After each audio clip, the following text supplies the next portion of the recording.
अस्सलाम वालेकुम स्टूडेंट्स। आज हम capital asset pricing model start करने जा रहे हैं जिसको शॉर्ट कैपएम भी कहते हैं। ठीक है, CAPM यानी कैपिटल एसेट प्राइसिंग मॉडल। ये एक मेथड है जिसके ज़रिए आप किसी भी कैपिटल एसेट की इंट्रिंसिक वैल्यू जो है उसको कैलकुलेट कर सकते हैं। और intrinsic value is the real value of a capital asset which should be in the market. ठीक है, जो मार्केट में होनी चाहिए उस वैल्यू को इंट्रिंसिक वैल्यू कहा जाता है। और ये इन्वेस्टर जो होते हैं इस इंट्रिंसिक वैल्यू को यूज़ करते हैं सिक्योरिटी को वैल्यू करने के लिए। ठीक है, उसकी प्राइस डिटरमिन करने के लिए, क्योंकि वो एक प्राइस वो होती है जो मार्केट में प्रिवेल कर रही होती है, जिसे मार्केट प्राइस कहते हैं। तो इन्वेस्टर अब परेशान होते हैं कि उस प्राइस पे एसेट को खरीदें या ना खरीदें। तो इंट्रिंसिक वैल्यू वो खुद कैलकुलेट करके देखते हैं कि इस एसेट की मार्केट में वैल्यू होनी क्या चाहिए, उसके अकॉर्डिंगली फिर उसको बाय या सेल करते हैं। ठीक है, अगर सस्ता हो मार्केट में तो बाय कर लेते हैं, अगर महंगा हो मार्केट में तो सेल कर लेते हैं। तो इस पे हम डिटेल से बात करेंगे इंशाल्लाह नेक्स्ट चैप्टर में। बहरहाल, कैपिटल एसेट को की वैल्यू निकालने के लिए जो मॉडल इस्तेमाल होता है उसको कैपिटल एसेट प्राइसिंग मॉडल कहते हैं। और कैपिटल एसेट प्राइसिंग मॉडल जो है ये रिस्की सिक्योरिटीज यानी स्टॉक्स की वैल्यू निकालने के लिए इस्तेमाल होता है। ठीक है, दुनिया में सबसे फेमस मॉडल है ये। प्राइस ऑफ स्टॉक निकालने के लिए या इंट्रिंसिक वैल्यू ऑफ स्टॉक निकालने के लिए जो फॉर्मूला हमें गोडाउन ने दिया हुआ है वो D1 divided by RS minus G है। D1 कमिंग ईयर का डिविडेंड होता है, RS का मतलब रिक्वायर्ड रेट ऑफ रिटर्न होता है जिसपे हम बात करने जा रहे हैं, और G से मुराद ग्रोथ रेट है कि डिविडेंड हर साल कितने परसेंट इंक्रीज कर रहा है। तो यहाँ स्टूडेंट्स ये जो RS होता है ना, इस प्राइस के फॉर्मूले में, प्राइस ऑफ स्टॉक के फॉर्मूले में जो RS है, RS असल में रिक्वायर्ड रेट ऑफ रिटर्न है। RS क्या है? Required rate of return. नहीं, जो है इसको कैलकुलेट कैसे किया जाता है? रिक्वायर्ड रेट ऑफ रिटर्न जो है यानी एक इन्वेस्टर को अपनी इन्वेस्टमेंट से कितना रिटर्न रिक्वायर करना चाहिए। ठीक है, यही बात मैंने समझानी है आपको कि ये क्या चीज़ है। तो इसको कैलकुलेट करने का ये जो फॉर्मूला हमें कैपम मॉडल ने दिया हुआ है, इस फॉर्मूले को अंडरस्टैंड करना है। इसमें सबसे पहले RF है। RF का मतलब है risk free rate of return. Risk free rate of return के रिस्क लिए बगैर आपको जितना रिटर्न मिल रहा है वो ये है। प्लस इसमें कर देना आपने beta of individual security. Beta असल में सिस्टमेटिक रिस्क को रिप्रेजेंट करता है, यानी ऐसा रिस्क जो कि पूरी इकोनॉमी का रिस्क है, पूरी मार्केट का रिस्क है, कि जिसको आप डाइवर्सिफिकेशन के जरिए इसको कम नहीं कर सकते। यानी आप डिफरेंट एसेट्स में इन्वेस्टमेंट करके आप इस रिस्क को डाइवर्सिफाई नहीं कर सकते, रिड्यूस नहीं कर सकते। ये पूरी मार्केट का रिस्क है, इससे आप इफेक्ट होंगे। जैसे अभी कोरोना वायरस था तो ये पूरी मार्केट का रिस्क था, लिहाजा कोई भी इंडस्ट्री, कोई भी कंपनी इससे बच नहीं सकी। समझ रहे हैं? तो बीटा असल में पूरी मार्केट का, पूरी इकोनॉमी का रिस्क होता है। तो ये risk company to company vary करता है। सही है, ये इंडिविजुअल कंपनी का रिस्क मैं लिख रहा हूँ। अच्छा, उसके बाद risk return of the market. RM से मुराद return of the whole market, और फिर RF से मुराद है risk free rate of return. ठीक है, तो इस फॉर्मूले की डेरिवेशन क्या है, इसका मतलब क्या है, ये समझाना है मैंने आप लोगों को। ठीक है, इसमें मैं आपको एक चीज बता दूं, रिस्क फ्री का मतलब, रेट ऑफ रिटर्न का मतलब है कि जी रिस्क लिए बगैर जितना आपको रिटर्न मिल रहा है वो, प्लस इसमें कर देना है रिस्क ले के जितना रिटर्न मिल रहा है वो। इन दोनों को ऐड कर लेंगे तो ये आपका टोटल रिटर्न मिल जाएगा, बन जाएगा। ठीक है, जिसे आप रिक्वायर्ड रेट ऑफ रिटर्न कहते हैं। और फिर ये इस फॉर्मूले में पुट किया जाता है तो प्राइस निकल आती है, स्टॉक इंट्रिंसिक वैल्यू निकल आती है। अच्छा, इस फॉर्मूले को अंडरस्टैंड करने के लिए स्टूडेंट्स मैं एक एग्जांपल ले रहा हूँ, एक इलस्ट्रेशन ले रहा हूँ, जरा इसको समझिएगा। देखिए, एक इन्वेस्टर है जिसके पास काफी ज्यादा पैसे हैं और इन्वेस्ट करना चाहता है, लेकिन इसको समझ नहीं आ रही कहाँ इन्वेस्ट करे।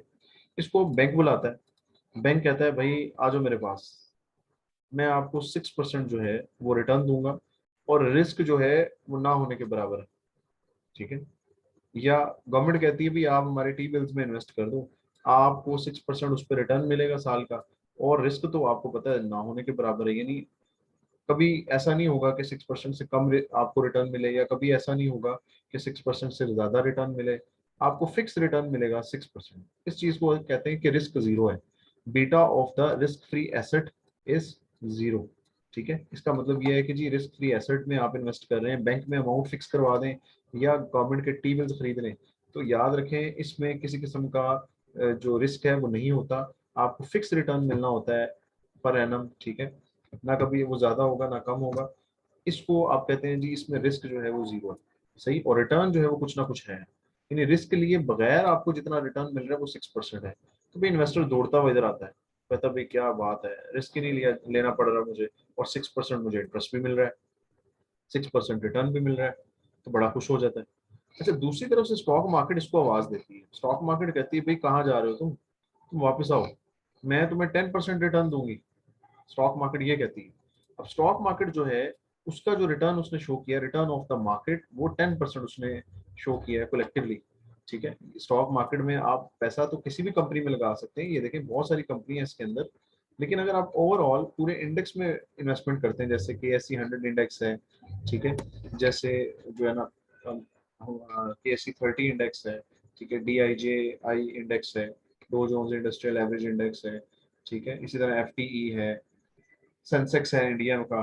तो बहुत सारे मतलब इंडेक्स हैं, इंडेक्स फंड जिन्हें कहते हैं, जिनमें आप पैसा लगा सकते हैं। अगर आप इस तरह के मतलब फॉर एग्जांपल अगर आप KSE 100 इंडेक्स में इन्वेस्ट करते हैं, तो उसका मतलब है पूरी स्टॉक मार्केट की जो 100 टॉप लिस्टेड कंपनीज हैं, 100 कैपिटलाइज्ड कंपनीज, ठीक है, उनमें आपका पैसा इन्वेस्ट हो जाएगा। तो एवरेज जो आपको रिटर्न मिलेगा ओवरऑल पूरी मार्केट से, वो 10% मिलेगा। और याद रखें कि आपको रिस्क भी लेना पड़ेगा। रिस्क कितना लेना पड़ेगा? हम पूरी जो मार्केट का रिस्क होता है ना, पूरी स्टॉक मार्केट का, उसको हम 100% या 1 से डिनोट करते हैं। सही। तो अब इन्वेस्टर को हम ये कह रहे हैं कि भाई तुम मार्केट में आओ, मार्केट में इन्वेस्ट करो, स्टॉक मार्केट में आपको हम 10% रिटर्न देंगे। बैंक आपको कितना दे रहा है? 6%। हम आपको 10% रिटर्न देंगे। इन्वेस्टर कहता है अच्छा 10% रिटर्न देंगे, लेकिन दूसरी तरफ इन्वेस्टर को फिर नजर आता है भाई इधर तो रिस्क भी है, इधर तो रिस्क भी है, तो मैं इधर तो मुझे कोई रिस्क लेना नहीं पड़ रहा, इधर तो मुझे रिस्क भी लेना पड़ रहा है 1, ठीक है, उधर रिस्क कितना है? 0। वो कहता है नहीं भाई इधर तो रिस्क है। तो मार्केट उसको कहती है कि भाई रिस्क है, ठीक है। अच्छा, इन्वेस्टर आने की कोशिश कर रहा है इधर, ठीक है, मार्केट की तरफ, स्टॉक मार्केट की तरफ, लेकिन उससे परेशानी किस चीज की? कि मुझे रिस्क लेना पड़ रहा है। मार्केट कहती है भाई ठीक है रिस्क लेना पड़ रहा है, लेकिन देखो रिटर्न भी तो ज्यादा है ना, हम उसको रिटर्न की सूरत में कंपनसेट भी तो कर रहे हैं। यानी आप अगर वहां बैंक में इन्वेस्ट कर देते आपको सिर्फ 6% रिटर्न मिलना था, अब यहाँ देखो आपको 4% ज्यादा रिटर्न हम दे रहे हैं, हम 10% आपको रिटर्न दे रहे हैं। ठीक है, तो वो जो रिस्क आपको लेना पड़ रहा है उसके एडिशनली, ठीक है, उसके रिस्पॉन्स में एक्स्ट्रा रिटर्न भी तो आपको मिल रहा है ना 4%। ठीक है, 10% दे रही है ना स्टॉक मार्केट, अगर आप वहां इन्वेस्ट करते तो 6% आपको मिलता रिटर्न, तो यहाँ इन्वेस्ट करने से 4% एक्स्ट्रा जो रिटर्न मिल रहा है, असल में वो रिस्क लेने की कंपनसेशन है कि जो आप रिस्क ले रहे हैं उसके अगेंस्ट आपको, उसकी वजह से आपको 4% एक्स्ट्रा रिटर्न मिल रहा है। अच्छा, अब इन्वेस्टर कहता है यार ठीक है 4% मुझे एक्स्ट्रा रिटर्न तो मिल रहा है, लेकिन लेकिन ये रिटर्न जो है क्या उतना है जितना मैं रिस्क ले रहा हूँ? मैं रिस्क जितना ले रहा हूँ उस हिसाब से मुझे रिटर्न की कंपनसेशन भी मिल रही है या नहीं मिल रही? ठीक है, अब ये इन्वेस्टर इस हवाले से भी परेशान। तो इसी दौरान इसको क्या करती है, एक जो कंपनी है दूसरी, वो कंपनी इसको बुलाती है स्टॉक मार्केट। कंपनी कहती है भाई आप हमारे पास आ जाओ, अगर आपको इधर मार्केट में ओवरऑल इन्वेस्ट करते हुए डर लग रहा है, आप हमारे पास आ जाओ, हम आपको 12% रिटर्न देंगे। ठीक है, ये कहता है हाँ यार 12% रिटर्न तो ठीक है, लेकिन जब ये देखता है, ये कहता है ले इस कंपनी का रिस्क जो है वो तो 2 है, और ये तो मार्केट से डबल है, मार्केट का रिस्क 1 है, और यहाँ का रिस्क जो है वो 2 गुना है, 2 है। तो इन्वेस्टर फिर परेशान होता है कि भाई क्या करूं, इस कंपनी में इन्वेस्ट करूं या ओवरऑल मार्केट में इन्वेस्ट करूं या फिर बैंक में इन्वेस्ट करूं जाके? तो अब अगर रिटर्न देखें तो सबसे ज्यादा ये कंपनी रिटर्न दे रही है इस वक्त 12%। लेकिन मसला ये क्या, इस जितना रिस्क ये ले रहा है इन्वेस्टर 2, यानी मार्केट से डबल रिस्क ले रहा है, ठीक है, तो क्या उसके अगेंस्ट इसको रिटर्न भी मिल रहा है या नहीं मिल रहा, इस चीज को ये चेक करना चाहता है इन्वेस्टर। यानी इन्वेस्टर ये देखना चाहता है कि जितना मैं रिस्क ले रहा हूँ, मार्केट से डबल रिस्क ले रहा हूँ, तो क्या मार्केट से डबल मुझे मतलब रिटर्न भी तो मिलना चाहिए ना। रिटर्न क्या मुझे उतना मिल रहा है कि जितना मैं रिस्क ले रहा हूँ? या यूं समझ लें, इन्वेस्टर ये देखना चाहता है कि इस कंपनी से मुझे कितना रिटर्न रिक्वायर करना चाहिए। अगर मैं डबल रिस्क ले रहा हूँ, मार्केट से 2 रिस्क ले रहा हूँ, तो मुझे इस कंपनी से कितना रिटर्न जो है वो एक्सपेक्ट करना चाहिए। ये तो मुझे 12% दे रही है, लेकिन इसे देना कितना चाहिए मुझे, ये इन्वेस्टर कैलकुलेट करना चाहता है। इसको कैलकुलेट करने के लिए स्टूडेंट की कैफा मॉडल है। सही, तो देखिए इसे अप्लाई करके देखते हैं, फिर बात आपको समझ में आएगी। इन्वेस्टर क्या करेगा, ये फॉर्मूला लगाएगा रिक्वायर्ड रेट ऑफ रिटर्न का। वो कहेगा अगर मैं बैंक में पैसा फिक्स करवा दूं, तो मुझे यानी रिस्क ना लूं, अगर मैं बिल्कुल भी रिस्क ना लूं, तो मुझे 6% तो रिटर्न मिलना है कि नहीं मिलना? मिलना है भाई, तो वो 6% तो आप लिख दें। सही, 6%। अच्छा, फिर अगर मैं मार्केट में इन्वेस्ट करूं, तो फिर वन रिस्क लेना पड़ेगा, यानी मुझे मार्केट रिटर्न भी तो ज्यादा देगी ना, 10% रिटर्न देगी मुझे मार्केट, जो कि रिस्क फ्री रेट से कितना ज्यादा है, रिस्क फ्री रेट से 4% ज्यादा है। ठीक है, 10 - 6 यानी 4%।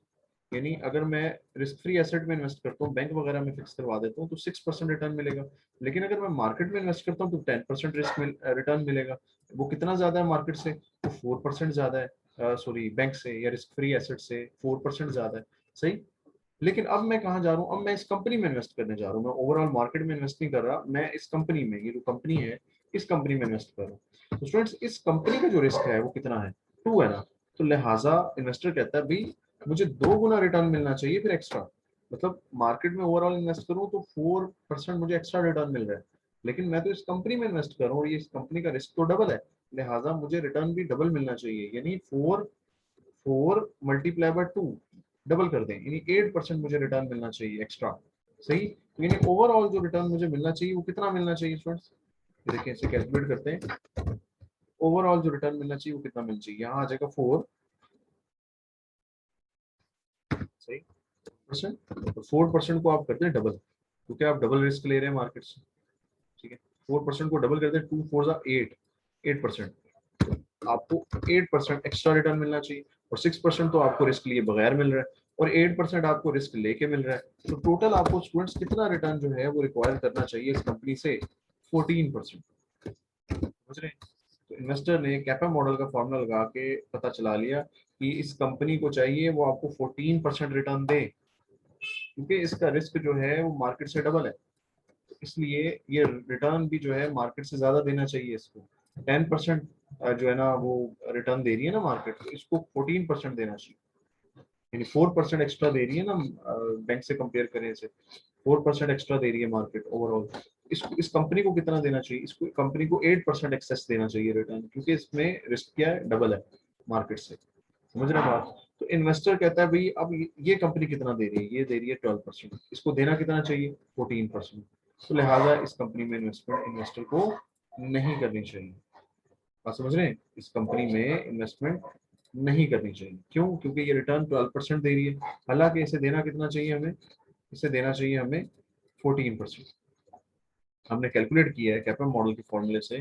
कैपम मॉडल का फॉर्मूला ये कहता है इस कंपनी को आपको 14% रिटर्न देना चाहिए, क्योंकि इसमें रिस्क जो है वो मार्केट से डबल है, इस वजह से इसे 14% जो है वो रिटर्न देना चाहिए, जबकि ये कंपनी दे रही है 12%, लिहाजा इसे रिजेक्ट करें, इसमें इन्वेस्टमेंट ना करें। अगर कोई कंपनी 14% रिटर्न दे रही है, फॉर एग्जाम्पल ये कंपनी 14% रिटर्न दे रही है, ठीक है, और इसका जो रिस्क है वो फॉर एग्जाम्पल इसका भी 2 है, तो फिर हम कहेंगे कि ये कंपनी जो है ये ठीक है, इसे हम इसका रिटर्न निकालें, रिक्वायर्ड रेट ऑफ रिटर्न तो 14% ही बनता है, और लिहाजा ये भी 14% ही दे रही है, तो इस कंपनी में इन्वेस्टमेंट की जा सकती है कि ये उतना ही रिटर्न दे रही है कि जितना हम जो है ना इसे देना चाहिए। सही। तो हर कंपनी के अंदर कोई ना कोई रिस्क होता है, उसे हम beta of the individual security कहते हैं। तो ये आपको गिवन होगा कि इस कंपनी का बीटा कितना है, इस कंपनी का बीटा कितना है। एक बात ध्यान में रखें, अगर किसी कंपनी का बीटा भी 1 है, तो ये जैसे ये कंपनी है, इसका बीटा कितना है, 1 है, यानी इसमें रिस्क 1 है, और मार्केट का ओवरऑल रिस्क भी 1 है, इसका मतलब ये जो कंपनी है ये मार्केट के इक्वल ही रिटर्न देगी। सही। देखिए 10% दे रही है कि नहीं दे रही। अगर मार्केट से रिस्क ज्यादा हो, यानी मार्केट से बीटा ज्यादा हो किसी कंपनी का, जैसे ये है, तो वो कंपनी को मार्केट से रिटर्न भी ज्यादा देना चाहिए। सही। और अगर कंपनी का बीटा मार्केट से कम है, यानी 1 से कम है, तो उस कंपनी का रिटर्न भी मार्केट से कम होना चाहिए, यानी 10% से कम होना चाहिए। क्लियर। तो इस तरह से इन्वेस्टर जो है वो इन्वेस्टमेंट डिसीजन लेता है कि मुझे किस कंपनी में इन्वेस्ट करना चाहिए या नहीं करना चाहिए। मुझे अगर अब देख लेना, अगर तो इसने रिस्क नहीं लेना तो फिर तो चुप करके बैंक में जाके इन्वेस्ट कर दे। लेकिन मसला ये है कि ये लालची है, ये कहता है मुझे ज्यादा रिटर्न मिले, और ज्यादा रिटर्न तो तभी मिलेगा जब आप मार्केट में इन्वेस्ट करेंगे। सही। और लिहाजा आपको फिर रिस्क भी लेना पड़ेगा, इधर तो रिस्क जीरो है, लेकिन मार्केट में जब आप इन्वेस्ट करेंगे तो लाजमी बात है वहां तो कोई ना कोई रिस्क लेना पड़ेगा आपको। तो अब इन्वेस्टर ये देखता है कि रिस्क तो ठीक है मैं ले लेता हूँ, लेकिन मुझे उसके अगेंस्ट उतना रिटर्न भी तो मिले, या उससे ज्यादा रिटर्न मिले, फिर मैं रिस्क लूँ। ठीक है। तो वो जो रिटर्न कैलकुलेट करके देखता है इन्वेस्टर खुद से कि मुझे इस कंपनी से कितना रिटर्न जो है वो एक्सपेक्ट करना चाहिए या रिक्वायर करना चाहिए, उसे रिक्वायर्ड रेट ऑफ रिटर्न कहते हैं और उसको कैपरा मॉडल के फॉर्मूले से कैलकुलेट किया जा सकता है। अभी कैपरा मॉडल का जो फॉर्मूला है ये इंडिविजुअल सिक्योरिटी के लिए भी इस्तेमाल हो सकता है कि किसी एक कंपनी में की सिक्योरिटी में आप इन्वेस्ट करने जा रहे हैं, उस सिक्योरिटी का ही रिक्वायर्ड रेट ऑफ रिटर्न निकालना चाहिए, आप वो भी निकाल सकते हैं इस फॉर्मूले से। अगर आप पूरे पोर्टफोलियो में यानी एक से ज्यादा कंपनीज के स्टॉक्स में इन्वेस्ट करना चाह रहे हैं तो पूरे पोर्टफोलियो का रिटर्न कैलकुलेट करना चाहें तो वो भी आप कर सकते हैं। उसके लिए यहाँ पे बीटा भी आपको यानी जो रिस्क है मार्केट का या पूरे पोर्टफोलियो का वो आपको यहाँ पे लिखना पड़ेगा। मार्केट का नहीं, सॉरी, पूरे पोर्टफोलियो का, जिसमें आप दो चार कंपनीज में जो इन्वेस्टमेंट कर रहे हैं तो दो चार कंपनीज का जो ओवरऑल रिस्क है, एवरेज रिस्क है, वो आपको यहाँ पे साथ मल्टीप्लाई करना पड़ेगा फिर। तो इंडिविजुअल सिक्योरिटी का रिक्वायर्ड रेट ऑफ रिटर्न भी इस फॉर्मूले से निकल सकता है, ओवरऑल पूरे पोर्टफोलियो का रिक्वायर्ड रेट ऑफ रिटर्न भी इस फॉर्मूले से निकल सकता है। ठीक हो गया स्टूडेंट्स। अब हम जनाब आगे चलते हैं। अब इस फॉर्मूले के अंदर जो इन्फॉर्मेशन दी गई है वो मैंने आपको डिफाइन तो कर दी है कि आर एफ का मतलब है risk free rate of return, के जिसमें रिस्क कोई नहीं है, या बैंक में पैसा फिक्स करवा दें या गवर्नमेंट के टी बिल्स खरीद लें, उसमें रिस्क नहीं होता। R M minus R F का मतलब ये है कि मार्केट आपको risk free rate of return से ज्यादा कितना रिस्क दे रही है, यानी आप मार्केट में जब इन्वेस्ट करते हैं तो आपको रिस्क लेना पड़ता है, तो मार्केट आपको risk free rate of return से कितना ज्यादा रिस्क दे रही है, रिटर्न दे रही है, इसको R M minus R F कहते हैं। इसका नाम है मार्केट रिस्क प्रीमियम या slope of S M L. ये slope of S M L का मतलब है जी slope of S M L का मतलब है सिक्योरिटी मार्केट लाइन की स्लोप। ठीक है, और ये सिक्योरिटी मार्केट लाइन हम इंशाल्लाह अभी बनाएंगे, अभी हमने नहीं सीखी कि कैसे बनती है। ठीक है, फिलहाल इसे आप रहने दें। मार्केट रिस्क प्रीमियम को समझ लें। इसका मतलब क्या है कि if you invest in the market portfolio, आप पूरी मार्केट में इन्वेस्ट करते हो अगर, यानी KSE 100 index, Nifty, Sensex, FTE, ठीक है, पूरी मार्केट में इन्वेस्ट करते हो, then how much extra return you can earn as compare to risk free asset. तो आपको कितना ज्यादा एक्स्ट्रा रिटर्न मिलेगा रिस्क फ्री एसेट से कंपेयर करें तो। ठीक है, क्योंकि आप मार्केट में जब इन्वेस्ट करते हैं तो रिस्क लेते हैं, और रिस्क लेने से आपको 1 यूनिट रिस्क लेने से आपको मार्केट कितना एक्स्ट्रा रिटर्न दे रही है। दोबारा सुने, 1 यूनिट 1% रिस्क लेने से आपको मार्केट कितना एक्स्ट्रा रिटर्न दे रही है, उसको मार्केट रिस्क प्रीमियम कहते हैं। जैसे आपने 1 यूनिट रिस्क लिया, ठीक है, आपने मार्केट में इन्वेस्ट किया तो 1 यूनिट रिस्क लिया, तो मार्केट ने आपको कितना एक्सेस रिटर्न दिया, 10% तो ओवरऑल दिया ना, एक्सेस रिटर्न कितना दिया, 10 में से 6% निकाल दें, 4% आपको एक्स्ट्रा रिटर्न दिया, तो ये मार्केट रिस्क प्रीमियम कहलाता है। ये जो 4 निकाला था ना आपने, 10 - 6, इसे कहते हैं market risk premium, RM minus RF। अच्छा, फिर अगर इसके साथ बीटा भी मल्टीप्लाई कर दें कंपनी का, तो इसका मतलब फिर बन जाता है सिक्योरिटी रिस्क प्रीमियम। इसका मतलब है कि अगर आप किसी कंपनी की सिक्योरिटी में इन्वेस्ट कर रहे हैं, ओवरऑल मार्केट में इन्वेस्ट नहीं कर रहे, तो कितना एक्स्ट्रा रिटर्न आपको वो दे रही है company as compare to risk free asset, इसको कहते हैं सिक्योरिटी रिस्क प्रीमियम। कि आप किसी कंपनी की सिक्योरिटी में इन्वेस्ट कर रहे हैं तो वो सिक्योरिटी जो है वो आपको कितना एक्स्ट्रा रिटर्न दे रही है या उसको देना चाहिए, उसको आप ऐसे कैलकुलेट करेंगे, इसे सिक्योरिटी रिस्क प्रीमियम कहा जाता है। अब इसमें जो बीटा है, बीटा मीन सिस्टमेटिक रिस्क। ठीक है, ऐसा रिस्क जिसको हम लोग डाइवर्सिफिकेशन के जरिए रिड्यूस नहीं कर सकते, which can not be reduce, कम नहीं किया जा सकता डाइवर्सिफिकेशन के जरिए। ये ओवरऑल पूरी इकोनॉमी का रिस्क होता है, पूरी मार्केट का रिस्क होता है। ठीक है, किसी खास इंडस्ट्री का या किसी खास कंपनी का रिस्क नहीं होता। क्लियर, इसको बीटा कहते हैं। अब आपके जो क्वेश्चंस हैं आप उसकी तरफ आ जाए। देखें, अब आपका जो ये पहला क्वेश्चन है, इसमें देखें जरा, पहला क्वेश्चन बड़ा सिंपल सा है, कहता है जी the market has an expected return of 11%। ये ओवरऑल पूरी मार्केट में अगर आप इन्वेस्ट करते हो तो 11% रिटर्न मिलेगा आपको। रिस्क फ्री एसेट में इन्वेस्ट करते हो तो 5% रिटर्न मिलेगा, जिसमें आपको रिस्क नहीं लेना पड़ेगा। फिफ्जर कंपनी जो है हैज अ बीटा ऑफ 0.9, यानी इसका बीटा मार्केट के बीटा से कम है। मार्केट का बीटा कितना होता है स्टूडेंट्स, 1। ओवरऑल पूरी मार्केट का जो बीटा है वो 100% रिस्क होता है ना, 1 से डिनोट करते हैं उसको। ठीक है, तो आप अगर इस कंपनी का बीटा देखें जिसका नाम फिक्सर है, इसका बीटा 0.9 है, यानी इसका रिस्क मार्केट से कम है, लिहाजा इसको रिटर्न भी मार्केट से कम ही देना चाहिए। यानी मार्केट अगर 11% दे रही है तो इस कंपनी को रिटर्न भी कम देना चाहिए। उसूलन कैपा मॉडल यही कहता है। What is the required rate of return, आपने इस कंपनी का, फिक्सर कंपनी का रिक्वायर्ड रेट ऑफ रिटर्न निकालना है। तो students, required rate of return का जो फॉर्मूला है लिख चुका हूँ, देखें मैं लिखता हूँ। इसमें आपने बस वैल्यूज पुट करनी है, आंसर आ जाएगा आपका। ठीक है, कैसे पुट करेंगे वैल्यूज, RF मतलब risk free rate of return which is 5%। ठीक है, which is 5% plus beta of the individual security, जिस कंपनी का आप रिस्क निकाल रहे हैं इसका बीटा कितना है, 0.9। ठीक है, तो 0.9 लिख दें।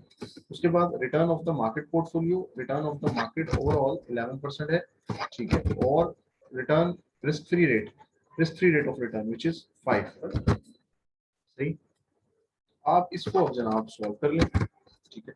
इसको सॉल्व करेंगे तो क्या आएगा स्टूडेंट्स, एक स्टेप और कर देता हूँ। देखिए 11 में से जब आप 5 निकालेंगे तो 6 आएगा, ठीक, और वो 6 जब 0.9 से मल्टीप्लाई होगा तो क्या आएगा, ये देख लेते हैं।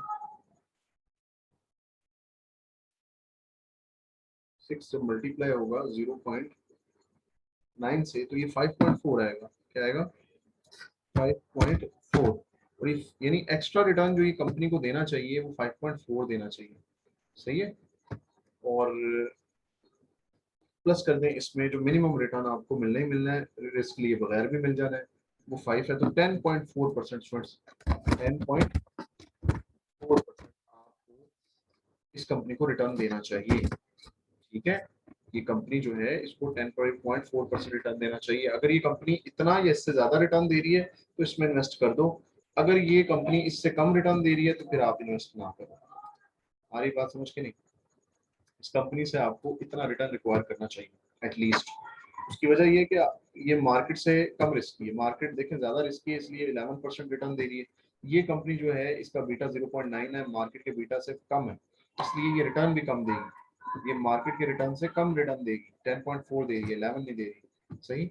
इसी तरह आप सेकंड क्वेश्चन देखें, सेकंड क्वेश्चन में क्या है, सेकंड क्वेश्चन में ये कहता है कि जी the market has an expected return of 12%, market आपको 12% रिटर्न दे रही है, रिस्क फ्री जो रिटर्न है 5% है, एक्टिव वैल्यू कंपनी जो है corporation is 80% as risky as the market as a whole. एक कंपनी है जिसका नाम एक्टिव वैल्यू है और ये कंपनी 80% जो है रिस्की है as market of as a whole, यानी जितनी मार्केट रिस्की है उसका 80% ये कंपनी रिस्की है। मार्केट आपको पता है कितना रिस्की होती है, 100%, यानी 1, तो 1 का 80% ले लें उतना ये कंपनी रिस्की है। What is the required rate of return of the जो है ना कंपनी, इस कंपनी से आपको कितना रिक्वायर्ड करना चाहिए रिटर्न, तो वही फॉर्मूला लगाएं कैपम का। तो इसमें जो रिस्क फ्री रेट है वो तो 5 है, ठीक है। इसका जो बीटा है वो मैं निकाल देता हूँ आपको लहदा से, इस कंपनी का बीटा जो है वो मैं आपको लहदा से निकाल देता हूँ। बीटा जो उसने कैलकुलेशन बताई है वो क्या है, बीटा में वो कहता है जनाब आप क्या करें,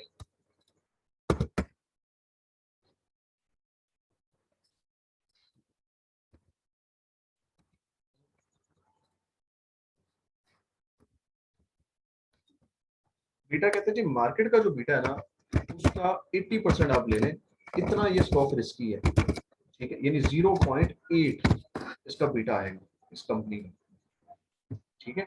ये आप बीटा जो है इधर पुट कर दें 0.8, और मार्केट का जो रिटर्न है वो 12% है तो 12% लिखें आप इसकी जगह, ठीक है, और इसमें से 5% रिस्क रेट ऑफ रिटर्न है वो लेस करें, तो 12 में से जब 5 निकालेंगे आप तो क्या आएगा स्टूडेंट्स आपका, क्या आएगा 7, ठीक है, क्या आएगा 7 आएगा, और 7 को जब 0.8 से मल्टीप्लाई करेंगे आप ये आएगा 5.6, 5.6, और इसको आप 5 में ऐड कर दें ये 10.6 आएगा, 10.6, इतने परसेंट आपको इस कंपनी से रिटर्न रिक्वायर करना चाहिए। उसकी वजह ये है कि इसका रिस्क जो है वो मार्केट से कम है, मार्केट का 1 होता है, इसका 0.8 है, ये 80% रिस्की है, 100% रिस्की नहीं है, तो इसलिए ये मार्केट से रिटर्न भी आपको कम देगी। मार्केट देखें 12% दे रही है तो ये कंपनी आपको कितना देगी 10.6, क्योंकि इसमें रिस्क कम है मार्केट से, ठीक है। अगर इसका बीटा 1 होता है तो इसका रिटर्न भी मार्केट के इक्वल आता है, यानी अगर बीटा 1 होता है तो मार्केट जितना रिटर्न यानी 12% इसको देती है, ये कंपनी आपको देती है। इसी तरह स्टूडेंट तीसरा क्वेश्चन देख लें आप, एक कंपनी है उस वो 50% more volatile than market as a whole, ये कंपनी जो है 50% ज्यादा वॉलीटाइल है, मतलब ज्यादा रिस्की है मार्केट से, 50% ज्यादा रिस्की है मार्केट से, मार्केट वन है तो ये 50% ज्यादा रिस्की है मार्केट से। मार्केट रिस्क प्रीमियम कहता है 7% है, मार्केट रिस्क प्रीमियम स्टूडेंट्स किसे कहते हैं, ये RM-R है, इसको कहते हैं मार्केट रिस्क प्रीमियम, यानी 1 यूनिट रिस्क लेने से मार्केट आपको कितना एक्स्ट्रा रिटर्न पे कर रही है। The risk free rate 5%, what is the required rate of return of this company, इसमें भी स्टूडेंट्स यही है कि रिक्वायर्ड रेट ऑफ रिटर्न का जो फॉर्मूला है आपने वही फॉर्मूला लगाना है और बीटा भी कैलकुलेट करना पड़ेगा इसमें हमें। देखिए सबसे पहले बीटा कैलकुलेट करते हैं, ये कंपनी 50% मोर रिस्की है देन मार्केट, मोर वॉलेटाइल है देन मार्केट, तो इसका मतलब है मार्केट का रिस्क तो 1 होता है, इसका जो रिस्क होगा वो 1 का आप 50% लेके 1 में ही ऐड कर दें, क्योंकि मोर देन 50% है ना, तो 1 का 50% लें आप, ठीक है, मार्केट के रिस्क का 50% लेके और 1 में ही मार्केट के रिस्क में ही ऐड कर दें, क्योंकि ये रिस्क, ये कंपनी मार्केट के रिस्क से 50% ज्यादा रिस्क है। इसका मतलब मार्केट का रिस्क तो 1 होता है, तो 1 का 50% ले, तो ये 1 में ही आप ऐड कर दें, ये 0.5 आएगा और इसे 1 में ही ऐड कर दें तो 1.5 आपका बीटा बनेगा। तो इसका मतलब है कि ये कंपनी जो है इसका बीटा, इसका रिस्क 1.5 है, जबकि जो मार्केट होती है उसका बीटा कितना होता है, उसका 1 होता है। समझ रहे बात? तो ये कंपनी तो ज्यादा रिस्की है मार्केट से, तो इसलिए ये रिटर्न भी मार्केट से ज्यादा देगी, ये ज़हन में रखें। देखिए मैं आपको करके दिखाता हूँ। देखिए मार्केट रिस्क प्रीमियम 7 है, तो इसका मतलब है R M minus R F का जो आंसर है वो 7 आएगा, तो मैंने 7 ही लिखा हुआ पहले से, ठीक। फिर बीटा इसका जो है 1.5 है, लिहाजा ये रिटर्न भी आपको ज्यादा देगी, चेक कर लेते हैं। और risk free rate of return जो है वो 5% है, 5 ही लिखा है। तो 1.5 को मल्टीप्लाई करें आप जरा 7 से, 1.5 को मल्टीप्लाई करें 7 से, ये 10.5 आएगा, क्या आएगा 10.5, 5% और 10.5%, ये 15.5% आपका बनता है, 15.5%। देखा स्टूडेंट्स आपने, ये मार्केट से आपको ज्यादा रिटर्न दे रही है। अगर मार्केट का रिटर्न देखा जाए, आपको डायरेक्टली इस क्वेश्चन में गिवन नहीं है, लेकिन आप निकाल सकते हैं। कैसे निकाल सकते हैं, आपको पता है कि R M minus R F का आंसर 7 है, तो इसमें आर एफ जो है वो क्या है, ये है 5, सही। तो आर एम में से आर एफ को माइनस करें तो 7 आता है, अगर इसमें मैं आर एफ प्लस कर दूं वापस, तो ये आपका बन जाएगा, आर एम बन जाएगा, ठीक है। तो कितना बनेगा, 5 और 7 12। तो मार्केट का रिटर्न जो है वो 12% है, और ये कंपनी कितना दे रही है, 15.5%, ज्यादा दे रही है मार्केट से। क्यों ज्यादा दे रही है, क्योंकि मार्केट से ज्यादा रिस्की है, ये वजह है। मार्केट का रिस्क 1 होता है, इस कंपनी का कितना है 1.5, तो इसलिए इसको रिटर्न भी मार्केट से ज्यादा देना ही चाहिए, वो ज्यादा दे भी रही है, ठीक है, देना चाहिए इसको इतना। कैप्टन कहता है जी इतना होना चाहिए, अब है उतना कि नहीं है ये डिपेंड, ये अगली बात। स्टूडेंट्स इतना काम आप लोगों ने करना है, बल्कि ये जो क्वेश्चन नंबर 4 है ये भी आप लोग कैलकुलेट करें। आप ये एक्सपेक्टेड रिटर्न वाला कॉलम फिल कर सकते हैं, अभी करके लाएं। मैं आपको आगे ग्राफ बनाना सिखाऊंगा कि आपने इसे प्लॉट कैसे करना होता है, ठीक है, ग्राफ कैसे बनाना होता है। तो फिलहाल आप ये जो एक्सपेक्टेड रिटर्न है, ये आप इसका जो है वो कैलकुलेट करें, सही। एक्सपेक्टेड रिटर्न इसका कैलकुलेट कैसे होगा, इसमें 3 कंपनियों के स्टॉक है, यू एंड डी, तीनों का अलग अलग कैपा मॉडल का फॉर्मूला लगा के ना, तीनों का अलग अलग आपने ये एक्सपेक्टेड रिटर्न जो है वो निकालना है, बस इसे आप निकाल सकते हैं। इसी तरह आप इधर भी ए बी सी, ये सारी कंपनियों का अलग अलग कैपा मॉडल की इक्वेशन से आप अलग अलग इनका रिक्वायर्ड रेट ऑफ रिटर्न निकाल सकते हैं। इनका सबका बीटा गिवन है, सही। किसी का बीटा मार्केट जितना है, किसी का बीटा मार्केट से कम है, ठीक है, किसी का बीटा जो है मार्केट से ज्यादा है, किसी का नेगेटिव भी है। नेगेटिव बीटा का मतलब है बिल्कुल ऑपोजिट जा रहा है ये स्टॉक, मार्केट से कंपेयर करें तो। मार्केट 30% ऊपर जा रही है तो ये 30% नीचे जा रहा है। हरी बात समझ, ये मार्केट 30% नहीं, सॉरी, मार्केट जितना ऊपर जा रही है उतना ऊपर उतना नीचे जा रहा है, उससे कम ही जा रहा है, लेकिन ये कि ये मार्केट के बिल्कुल ऑपोजिट मूव कर रहा है, सही है? तो ये स्टूडेंट सारी समझी थी इसकी। तो अब ये अगले क्वेश्चंस करने के लिए आपको पहले तो ये इक्वेशन याद करें, और ये पहले 3-4 क्वेश्चन जो मैंने अभी आज करवाए हैं इसको देखें, मैंने आपको जो कॉन्सेप्ट समझाया है इसको देखें। कल इंशाल्लाह मैं एक ऐसा क्वेश्चन करवाऊंगा जिससे तकरीबन आपका ये 80% चैप्टर कंप्लीट हो जाएगा, ठीक है। थैंक यू वेरी मच, अल्लाह हाफिज़।